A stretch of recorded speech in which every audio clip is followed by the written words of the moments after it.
ان السمع والبصر والفؤاد كل اولئک کان عنہ مسئولا. قرآن کہتے ہیں آنکھ، ناک، کان اور دل کے بارے میں تم سے قیامت کے دن سوال ہوگا. جو لفظ زبان سے نکال رہے ہو نا بغیر تحقیق کے، ما یلفظ من قول الا لدیہ رقیب عتید، انسان ان الفاظ کا ذمہ دار ہے، ان الفاظ کے بارے میں آپ سے سوال ہوگا. اور خوب سمجھو، جب بھی کسی کی اسپیچ سنا کرو نا، اینالائز کرنا سیکھو اس کو.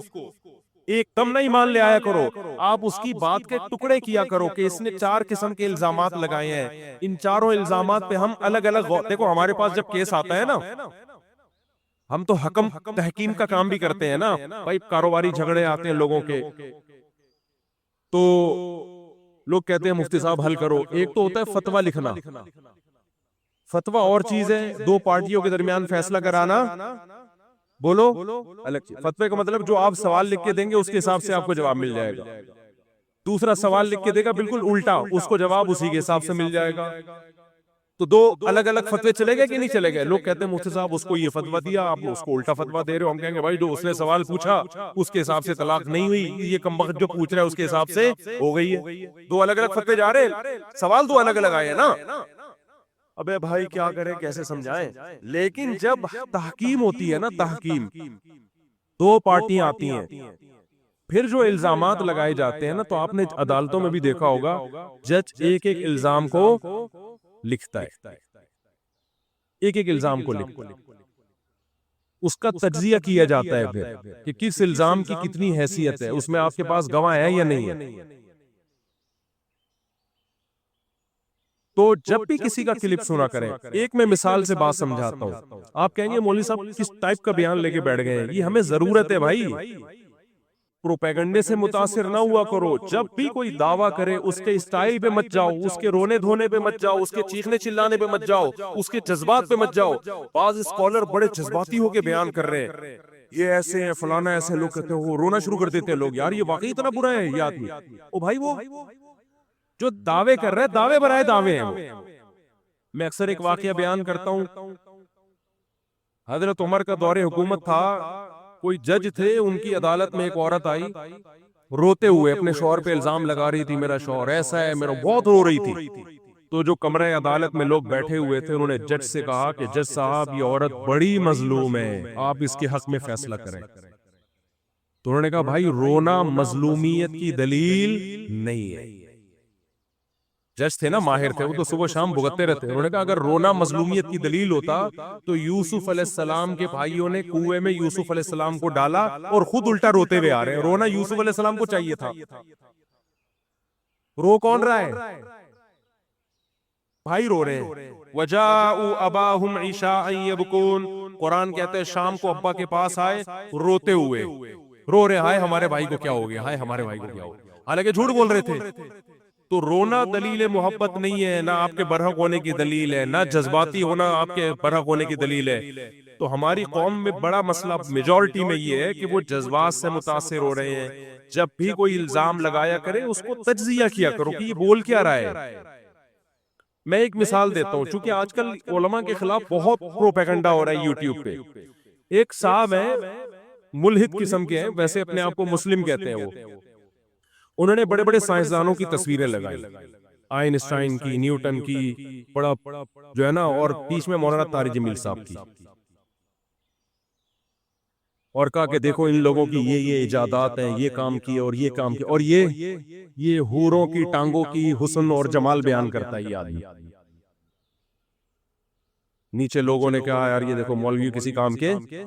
مولانا طارق صاحب نے بسا اوقات حوروں کے حسن پہ بیان کیا نا، کہہ رہے ہیں یہ دیکھو یہ ڈاکٹر ہے اتنا بڑا، انگریزوں کے ساری تصویریں نا، یہ آئنسٹائن ہے، یہ نیوٹن ہے، یہ اتنے بڑے بڑے سائنسدان جنہوں نے یہ کیا، اور اپنا ہنس بھی رہے اور کہہ رہے ہیں یہ حوروں کے. تو ہماری قوم ان کو فالو کر رہی ہے، ان کو چھوڑا ہوا ہے. سمجھ میں آئی بات؟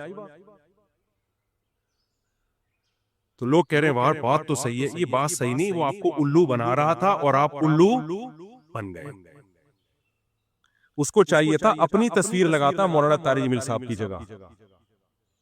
اور پھر کہتا آئنسٹائن یہ کر کے گیا، نیوٹن یہ کر کے گیا، اور میں یہاں بیٹھ کے وہ کر رہا ہوں جس کو کراچی میں ایک لفظ کہتے ہیں لیکن وہ ممبر پہ استعمال کرنا جائز نہیں. سمجھ رہے؟ تو کون سا کوئی پوزیٹو کام کر رہا ہے؟ یہ بات کوئی سائنسدان کرتا ہے نا کہ میں یہ کر رہا ہوں، میں یہ کر رہا ہوں، اور مولانا طارق جمیل صاحب حوروں کے فضائل سنا کے لوگوں کو بیوقوف بنا رہے، معاذ اللہ ان کی رائے میں. تو نے کون سا تیر، تو کیا چارٹرڈ اکاؤنٹنٹ بن گیا ہے، یا کوئی تو لیب میں تو نے کوئی پانی سے چلنے والی کوئی گاڑی ایجاد کر لی ہے؟ تو بھی تو کچھ بھی نہیں کر رہا. وہ حوروں کے فضائل بیان کر کے کم از کم زنا سے تو روک رہے ہیں نا لوگوں کو. تو آپ نے کیا تجزیہ کرنا ہے ایسے فتنہ پرستوں سے ہوشیار رہیں، ان کو پروموٹ نہ کیا کریں. لوگ کہہ رہے تھے ہم لوگوں نے ان سے پوزیٹو کہا، واقعی یار یہ پروپیگنڈا ہے میڈیا کا. پہلی بات تو یہ کہ مولانا طارق جمیل صاحب کے 100 بیانات میں 2 بیان حوروں کے فضائل پر ہوں گے، 98 بیان حوروں کے فضائل پر نہیں ہے. 98 میں اخلاقیات سکھائی جا رہی ہیں جو اس یوٹیوبر کے پاس نہیں ہے، کہ کسی پہ طنز کیسے کیا جاتا ہے، کسی پہ اعتراض کیسے کیا جاتا ہے. ایک اخلاقیات کا شعبہ جو مولانا طارق جمیل صاحب نے شروع کیا تھا، جو مولویوں کا شعبہ ہے، وہ بھی آپ نے ختم کر دیا.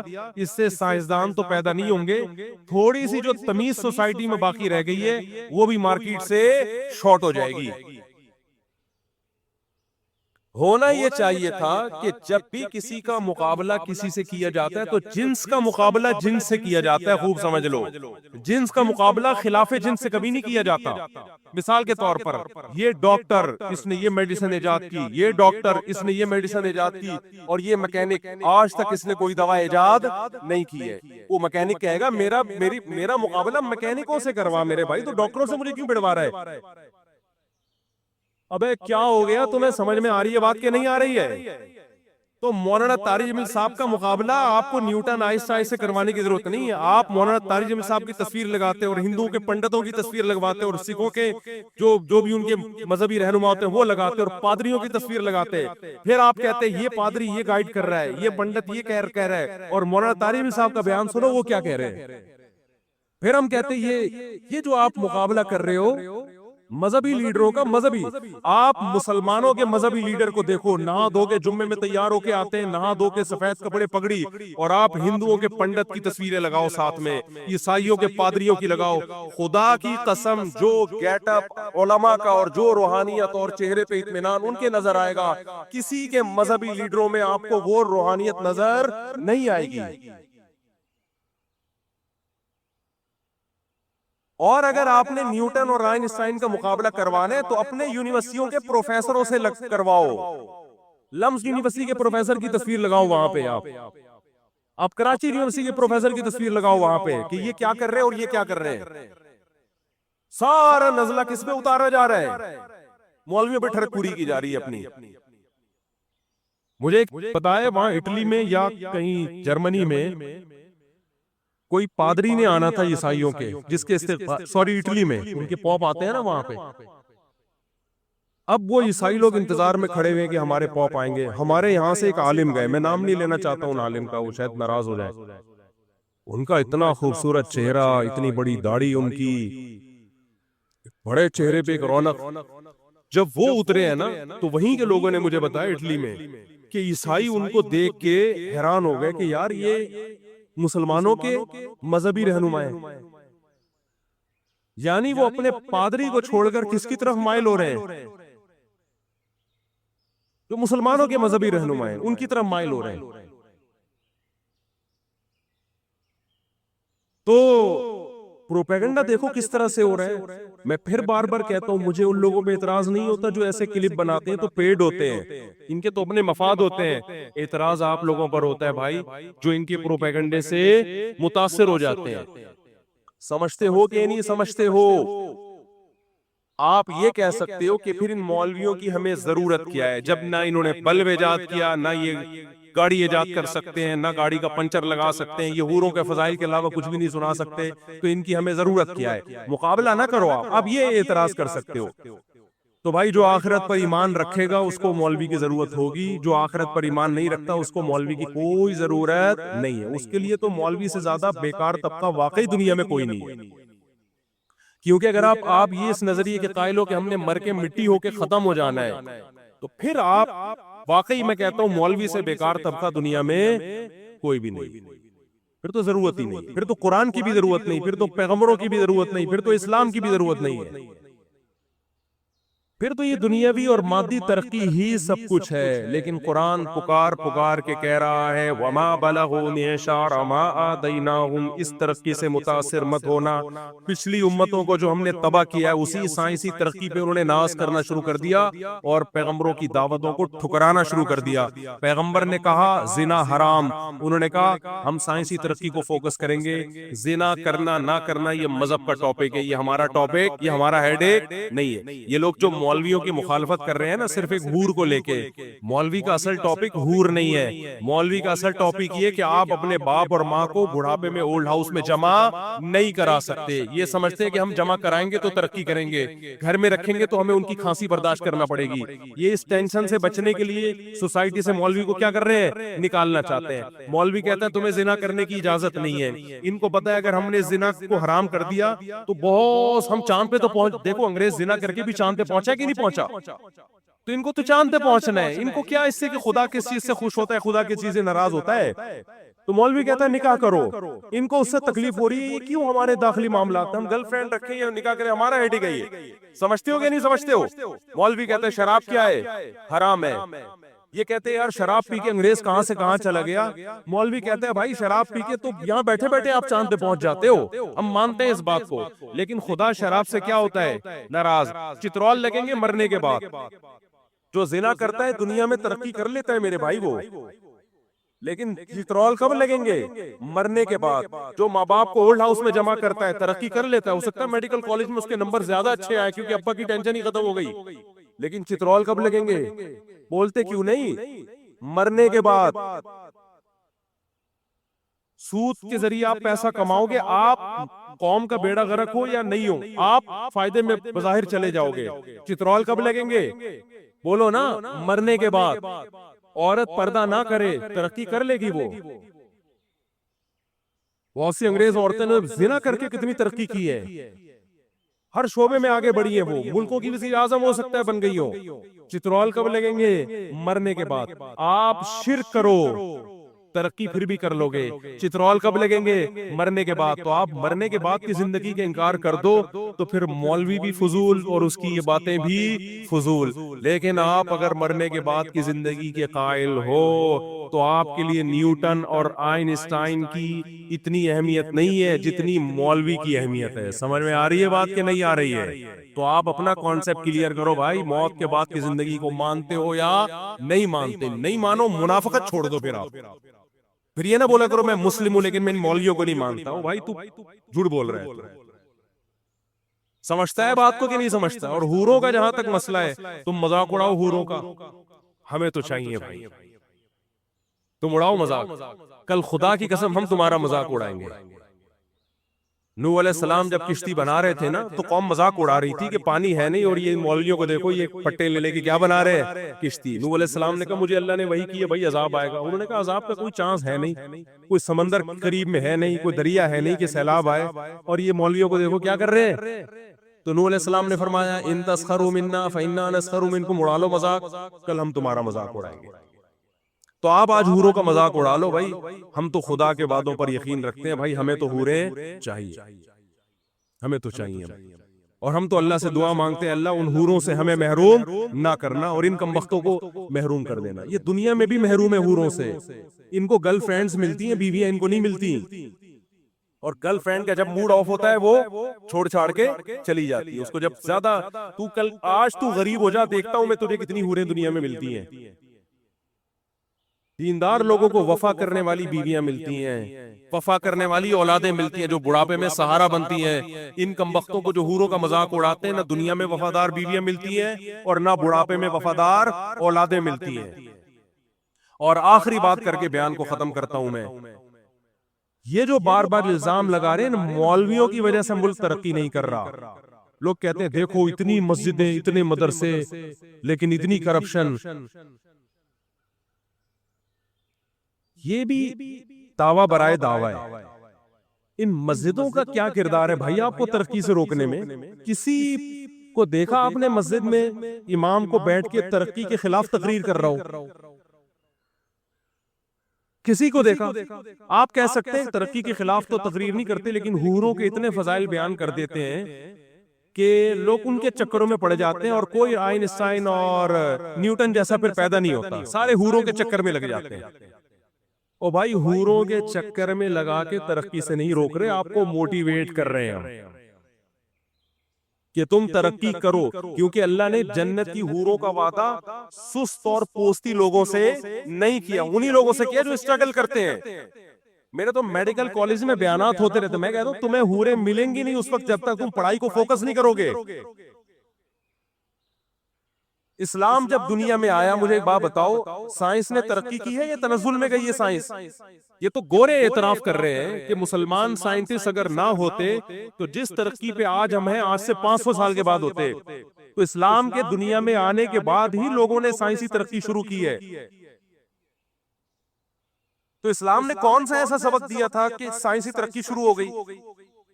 اس وقت تو یورپ اندھیروں میں ڈوبا ہوا تھا۔ جتنے آپ کے سائنسدان ہیں نا جو اس وقت جتنے علوم ہیں، ان سب کے تانے بانے کہیں نہ کہیں مسلمان سائنٹسٹ سے جا کے مل رہے ہوں گے۔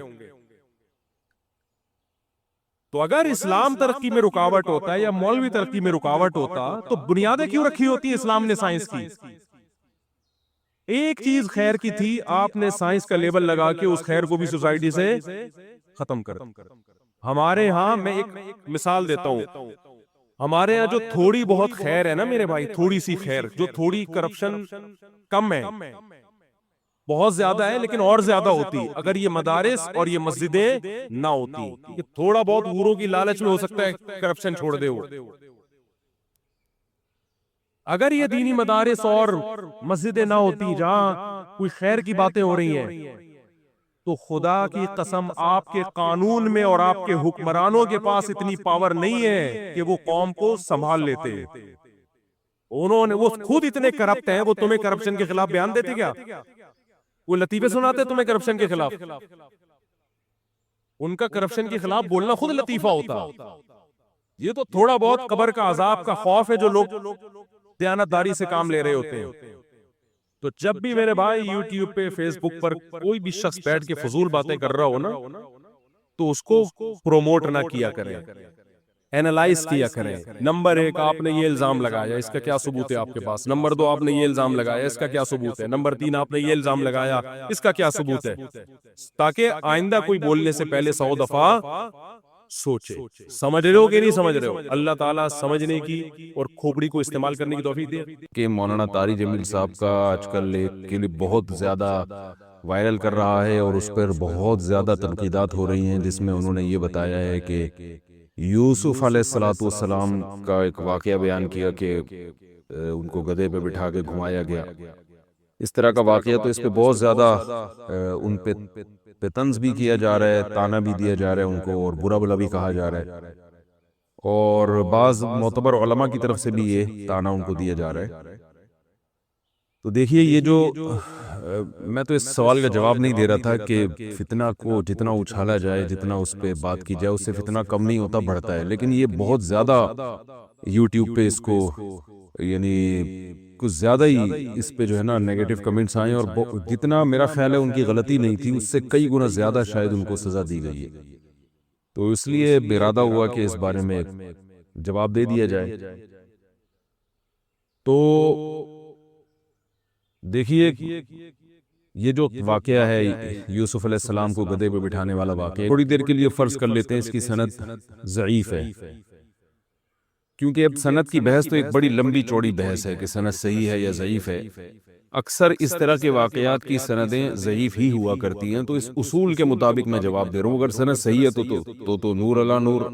فرض کریں کہ اس واقعے کی سند ضعیف ہے، تو پہلی بات تو یہ کہ ضعیف روایات کو بیان کرنا، اس میں ہر ایک کا اپنا ایک الگ ذوق ہوتا ہے۔ بعض علماء کی رائے یہ ہوتی ہے کہ جو فضائل میں ضعیف روایات، واقعات میں ضعیف روایات، جن کا کسی شرعی مسئلے سے کوئی تعلق نہیں ہے، کوئی حلال و حرام سے تعلق نہیں ہے، تو ان روایات کو بیان کرنے میں کوئی حرج نہیں ہے۔ تو حضرت مولانا طارق جمیل صاحب بھی اسی طرح کرتے ہیں کہ وہ واقعات میں ضعیف روایات بھی بیان کرتے ہیں. وہ کہتے ہیں کہ میں کون سا کوئی فقہی مسئلہ بیان کر رہا ہوں. اور بعض علماء کا یہ طرز عمل رہا ہے ہمیشہ سے کہ وہ روایات میں بھی یعنی واقعات میں بھی صحیح یعنی سند کی صحت کا خیال کرتے ہیں. تو یہ دونوں آراء ہمیشہ سے چلی آ رہی ہیں. تو اس میں یہ کہنا کہ جھوٹے قصے سناتے ہیں اور من گھڑت قصے سناتے ہیں، یہ الزام لگانا غلط ہے. البتہ یہ جو ایک بات ہے کہ منہ کالا کرنے والی، اس میں حضرت یوسف علیہ السلام کی توہین کا پہلو نکلتا ہے. تو یہ بات میں کئی سالوں سے منبر پہ بیان کر رہا ہوں کہ جب بھی کوئی شخص توہین کا مرتکب ہو، مرتکب کا مطلب ایسے الفاظ استعمال کرے جس سے کسی پیغمبر کی شان میں توہین کا پہلو نکل رہا ہو، تو فوراً اس پہ توہین کا فتویٰ نہیں لگا سکتے ہم، بلکہ ہمیں یہ دیکھنا پڑے گا کہ اس کی نیت کیا تھی. اگر قرائن سے، سیاق و سباق سے پتہ چل جاتا ہے کہ ان کی نیت ہرگز توہین کی نہیں ہے، تو پھر اس کو ایک زبان کی غلطی کہا جائے گا. زیادہ زیادہ یہ کہا جائے گا کہ بھئی یہ الفاظ تھوڑا اس میں احتیاط کرنی چاہیے. ایسے الفاظ پیغمبروں کے لیے استعمال کرنا مناسب نہیں ہے جن میں توہین کا شائبہ نکلتا ہو. تو ایسا اگر کوئی کلپ ریکارڈ کروا دے، کوئی بھی عالم دین یہ کہتے ہیں بھئی حضرت مولانا طارق جمیل صاحب نے جو الفاظ کہے ہیں کہ ان کا منہ کالا کر کے اس طرح سے کیا گیا، تو یہ الفاظ نامناسب ہیں، تو آئندہ انہیں اس سے احتیاط کرنی چاہیے. بس اتنی بات کافی تھی. میں سمجھتا ہوں اتنی بات اگر کوئی عالم ریکارڈ کروا دیتے تو ٹھیک تھا. لیکن میں سمجھتا ہوں کہ حضرت کے ساتھ بہت زیادہ زیادتی کی گئی ہے، مولانا طارق جمیل صاحب کے ساتھ. ایک شخص کا ماضی دیکھنا پڑتا ہے. یہ غلطی جیسے جنید جمشید سے ہوئی تھی، ڈاکٹر ذاکر نائک سے بھی ہوئی تھی کہ رسول اللہ صلی اللہ علیہ وسلم کے لیے انہوں نے مردہ کا لفظ استعمال کر لیا. اب اسلام بھی یہ کہتا ہے اور عقل بھی یہ کہتی ہے کہ ایک شخص کی نیت کو آپ کو دیکھنا پڑے گا. قرائن، میں یہ نہیں کہہ رہا کہ کوئی بھی توہین کر کے بعد میں بولے میری نیت غلط تھی تو آپ اس کو معاف کر دیں، یہ مقصد نہیں ہے. لیکن اگر واضح قرائن سے پتہ چل جاتا ہے کہ یہ گستاخی کرنے کا اس کا کوئی ارادہ نہیں تھا، اور وہ قرائن کیا ہے، اس کا ماضی. جو شخص ساری زندگی سیرت کو اجاگر کرتا رہا ہو، جو ساری زندگی لوگوں کے دل میں محمد صلی اللہ علیہ وسلم کی محبت ڈالتا رہا ہو، تو اس کے ایک لفظ پہ پکڑ کے اس کے یہ کہنا کہ یہ ملحد ہے، زندیق ہے، اور جناب اس نے توہین کی ہے اور اس کو گستاخی ہے، اس کو کھلے عام قوم سے معافی مانگنی پڑے گی، تو بھائی یہ محمد صلی اللہ علیہ وسلم کی تعلیمات نہیں ہے. اتنا زیادہ آپ تنگ ظرف جو ہے نا، ظرف کو تنگ نہ کریں، کیونکہ اگر آپ اس بیس پہ توہین کے فتوے لگائیں گے تو یہ معاملہ پھر بہت زیادہ آگے تک جائے گا. اگر معافی آپ نے منگوانی ہے تو پھر ایسے علماء بھی ہیں جو قرآن سامنے رکھا اور انہوں نے کوئی ایسا بےہودہ فحش لطیفہ سنایا جس سے لوگ ایک دم اچھل گئے کہ بھئی یہ تو قرآن سامنے رکھ کر اتنا بےہودہ لطیفہ آپ سنا رہے ہیں، قرآن کی توہین ہے. مجھ سے لوگ رابطہ کرتے تھے کہ بھئی یہ تو بہت بڑی قرآن کی توہین کے اس پہ بیان دے. میں نے کہا بھئی جو لطیفہ سنانے والا ہے اس کی نیت قرآن کی توہین کی ہرگز نہیں تھی. ایک چیز کا ان کو خیال نہیں رہا، بے تکلفی میں ایک لطیفہ سنا دیا جو کہ بالکل غلط کیا، نہیں سنانا چاہیے تھا. اور اس سے بڑی غلطی یہ کہ کسی نے ریکارڈ کر کے وہ یوٹیوب پہ ڈال دیا، تو یہ غلطی ہے. اور جس سے یہ غلطی ہوئی ہے، جب وہ نیگیٹو کمنٹس دیکھیں گے تو ان کو اپنی غلطی کا خود ہی احساس ہو جائے گا. تو اس کو ایشو بنا کے، کلپ بنا کے، ویڈیو کلپ یا آڈیو کلپ بنا کے علماء کی عزتوں کو اچھالنا، یہ بالکل غلط طریقہ ہے. غلطی ہر ایک سے ہوتی ہے، علماء سے بھی ہو سکتی ہے، عوام سے بھی ہو سکتی ہے، اور ہر ایک کی غلطی پہ سزا کا شریعت نے طریقہ ایک جیسا نہیں رکھا. تو اس میں شخصیت کو دیکھنا پڑتا ہے. تو یہی معاملہ حضرت مولانا طارق جمیل صاحب کے ساتھ ہوا ہے. ان کا ایک واقعہ ہو گیا تو آپ زیادہ زیادہ یہ بیان کر دیتے، یا لوگ یہ بیان کر دیتے کہ بھئی یہ واقعہ یا تو مستند نہیں ہے، اور ہے تو اس میں منہ کالا کرنے والا جو واقعہ ہے اس میں توہین کا عنصر نکلتا ہے، لہذا ان کو آئندہ احتیاط کرنی چاہیے. تو میں سمجھتا ہوں اتنا کافی تھا، اور یہ اتنا ری ایکشن کافی ہے. لیکن جس طریقے سے ان کو زیر عتاب بنایا جا رہا ہے یہ بالکل غلط ہے، کیونکہ اگر آپ اس طریقے سے علماء کو یعنی طنز کریں گے تو پھر بہت سارے لوگ اس کی زد میں آئیں گے.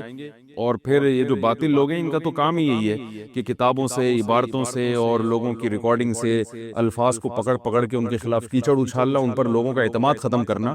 حالانکہ وہ قابل اعتماد ہیں، ان کی دینی خدمات ہیں. اگر آپ انہی لوگوں کو، انہی علماء اور ربانیین کو آپ اپنی ڈکشنری سے باہر نکال دیں گے تو پھر بہت بڑا یہ دینی نقصان ہوگا. کوئی بھی بچے گا نہیں، کیونکہ ہر شخص پر انگلیاں اٹھ سکتی ہیں. پھر ہر شخص، ڈاکٹر ذاکر نائک کو بھی آپ کو نکالنا پڑے گا کہ ان سے مردہ کا لفظ کیوں نکلا نبی صلی اللہ علیہ وسلم کے لیے. وہ 100 صفائیاں بیان کریں، لوگ اس کو بھی ماننے کے لیے تیار نہیں ہیں.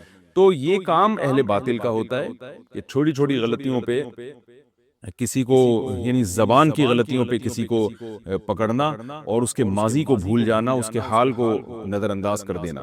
ہاں، یہی کام ایک ایسا شخص کرے جو ویسے ہی اسلام دشمن ہے، جو ویسے ہی نبی صلی اللہ علیہ وسلم کی عزت نہیں کرتا، تو ہم اس کی تعویل نہیں کریں گے، کیونکہ وہ خود اپنی بات کی تعویل کے لیے تیار نہیں ہے۔ وہ خود ایک ملحد ہے جو جس کا کام ہی نیگیٹیوٹی کو فروغ دینا ہے۔ اس کی یعنی غلطی کرنے والے کو بھی تو دیکھا جاتا ہے نا کہ جو غلطی کرنے والا ہے اس کی نیت کیا ہے، اس کا ماضی کیا ہے، اس کا حال کیا ہے۔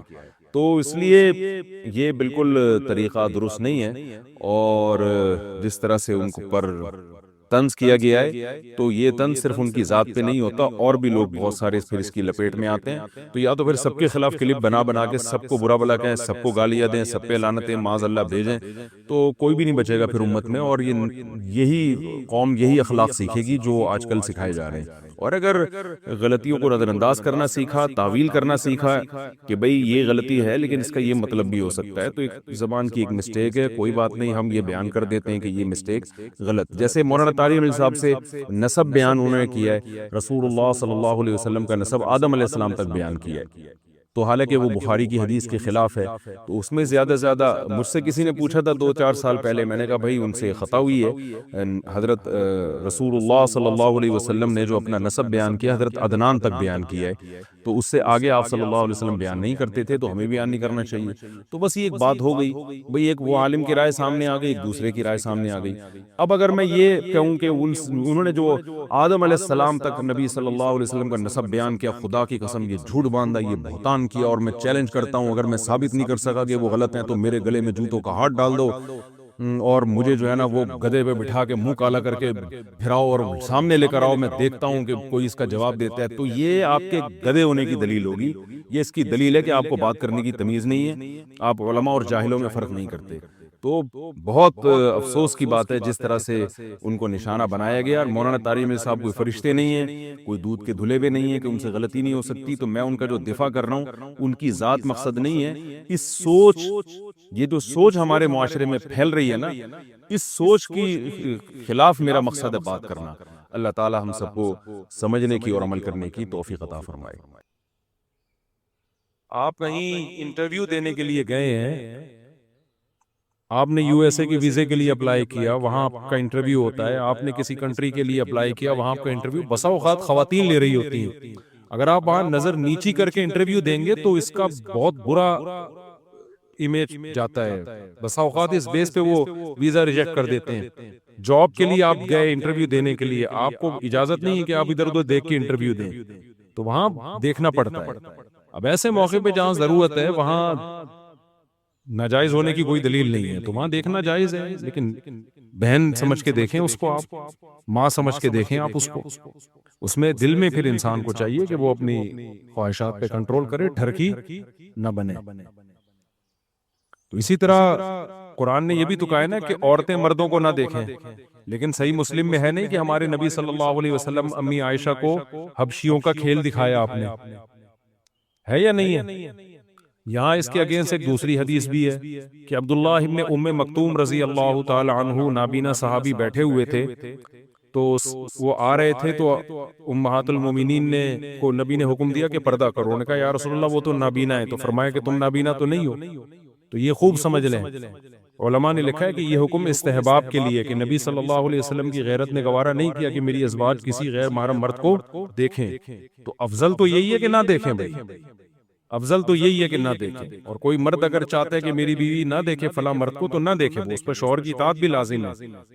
قانون ایک الگ چیز ہے، وہ شریعت نے بیان کر دیا، اور مستحبات اور فتنوں سے بچنے کے لیے جو سد ذرائع ہیں وہ ایک بالکل الگ چیز ہے۔ تو جب آپ سوسائٹی میں سروائیو کرتے ہیں تو کچھ باتیں آپ بند کمرے میں بیٹھ کے تو کہہ سکتے ہیں، جب سوسائٹی میں چلتے پھرتے ہیں تو وہ امپلیمنٹ ہو ہی نہیں سکتا، تو وہاں پھر شریعت کے لاء کا اور قانون کا سہارا لینا پڑتا ہے۔ اور جہاں نارمل حالات ہیں، جہاں آپ کو مجبوری نہیں ہے، ضرورت نہیں ہے، تو بھائی مرد کو بھی حکم دیا جائے گا کہ عورت کو نہ دیکھے، اور عورت کو بھی حکم دیا جائے گا کہ مرد کو نہ دیکھے۔ اب جو نبی امی عائشہ رضی اللہ تعالیٰ عنہ کو حبشیوں کا کھیل دکھا رہے ہیں، وہ تو مرد تھے سارے نا، لیکن کیوں دکھا رہے ہیں؟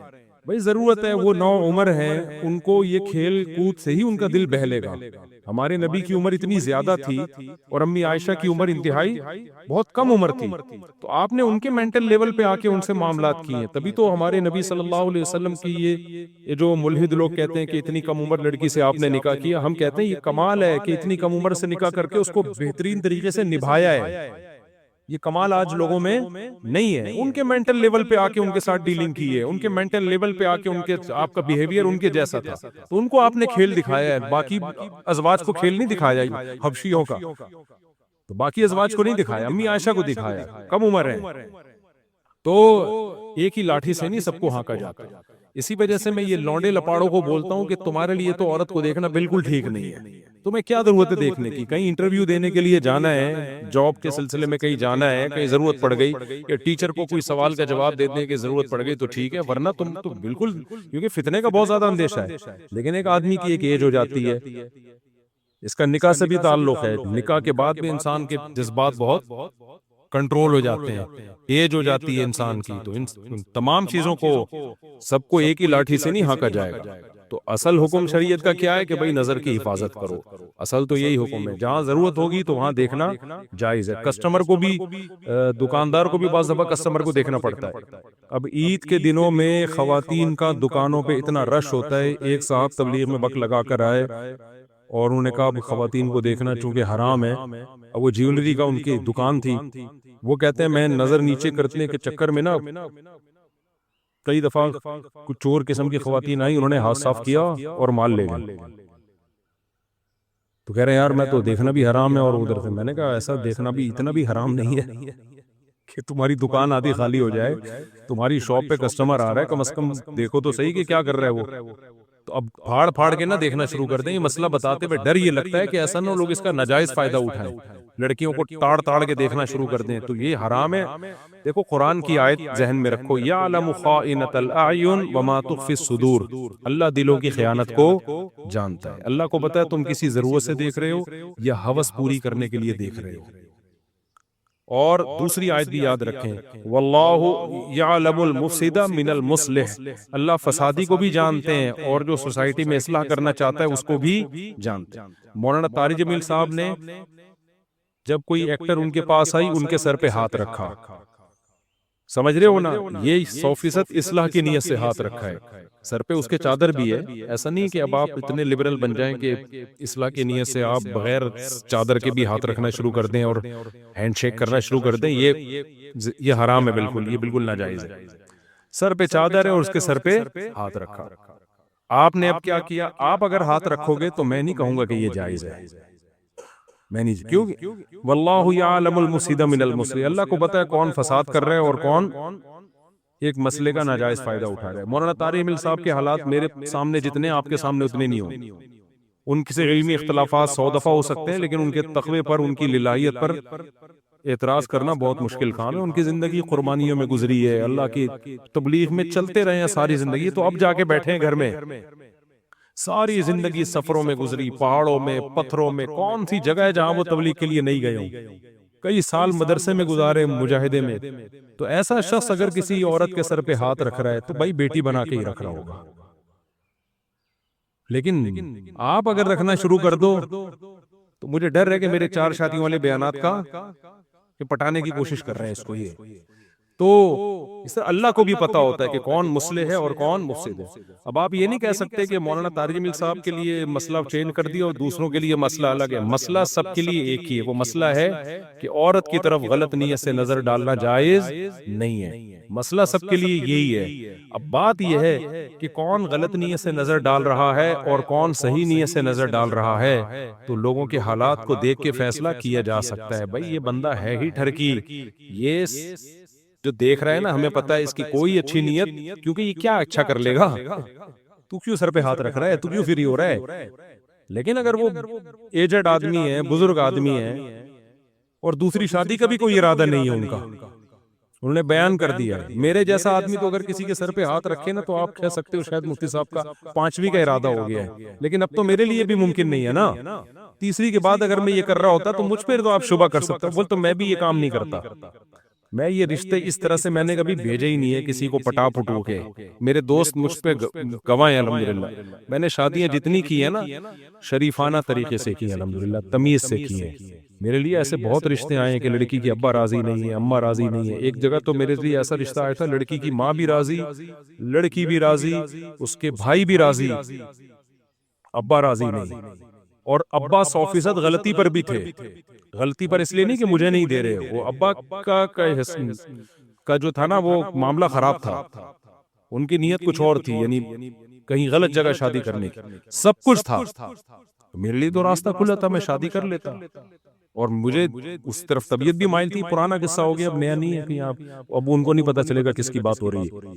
میں نے نہیں کی, اس لیے نہیں کہ بھائی باپ کو راضی کرو, میں ابا کی مرضی کے بغیر نہیں کر سکتا. بہت انہوں نے کہا, میں نے کہا نا, it isn't possible. تو میں نے جتنی شادیاں کی ہیں نا, لوگ کہتے ہیں مولوی یوں ہوتے ہیں, مولوی یوں ہوتا ہے. میں نہیں کہہ رہا میں بہت نیک آدمی ہوں, میں جو پتا ہے وہ اللہ ہی جانتا ہے میں کیا ہوں. لیکن شادیوں وادیوں میں نے نہ کسی کو ٹھگا ہے, نہ کسی غیر شرعی طریقہ تو دور کی بات, غیر اخلاقی طریقے سے بھی الحمدللہ شادی. غیر شرعی سے اوپر کی چیز ہے نا غیر اخلاقی, غیر اخلاقی طریقے سے بھی نہیں کی ہے. سیدھا سادہ پیغام بھیجا ہے, ابا اماں دونوں راضی ہے تو ٹھیک ہے, نہیں ہے تو پتلی گلی سے نکلو, کہیں اور ٹرائی مارو. ہاں رکا نہیں ہوں میں, مایوس نہیں ہوا, دل پہ نہیں لے کے گیا آپ لوگوں کی طرح. آپ لوگ دل پہ لے جاتے ہو کہ ہم نے پیغام بھیجا, انکار ہو گیا, رو رہے ہو, نیندیں اڑ رہی ہیں. ایسا نہیں کیا. ہم نے کہا نہیں بھائی, ادھر سے انکار ہو گیا, عزت ذلت کس کے ہاتھ میں ہے, ذلیل ہوئے. جب انکار ہوتا ہے آدمی کو منہ تو بنتا ہے نا. کیا خیال ہے, افسوس ہوا, بہت افسوس ہوا. لیکن ہم نے کہا, مجھے پھر اپنے استاذ کی ایک بات یاد آتی تھی, انہوں نے کہیں نکاح کا پیغام بھیجا تو انکار ہو گیا نا. میں نے ان کو دیکھا, ان بیچاروں کا نا, بیچارے وہ ان کو امید نہیں تھی کہ یہاں سے انکار ہو جائے گا نا, تو وہ ایسے بیٹھے ہوئے تھے. پھر لمبی آہ بھرتے ہیں, کہتے ہیں میں تو اللہ سے یہی دعا مانگتا ہوں, اللہ یہاں شادی کرا دے, اگر نہیں تو کہیں اور اچھی جگہ کرا دے. کہتے میں یہ پھر خود ہی ہنسنے لگے. تو مجھے ان کا ملفوظ یاد آتا تھا, اللہ ادھر تو نہیں ہوئی, یہاں نہیں تو کہیں اور اچھی جگہ کرا دے. تو پھر ہم اگلے دن اس غم کو بھول گئے, کہیں اور ٹرائی مارو. تو آپ لوگ کے ساتھ مسئلہ یہ ہے کہ آپ لوگوں نے ٹرائی ماری, نہیں ہوئی تو غیر اخلاقی طریقوں پہ آتے ہو. پھر لڑکی سے الگ سے خفیہ رابطے کی کوشش کرتے ہو, پھر ادھر سے پھر استخارے نکلوانا, پھر مجھے آ کے تنگ کرنا.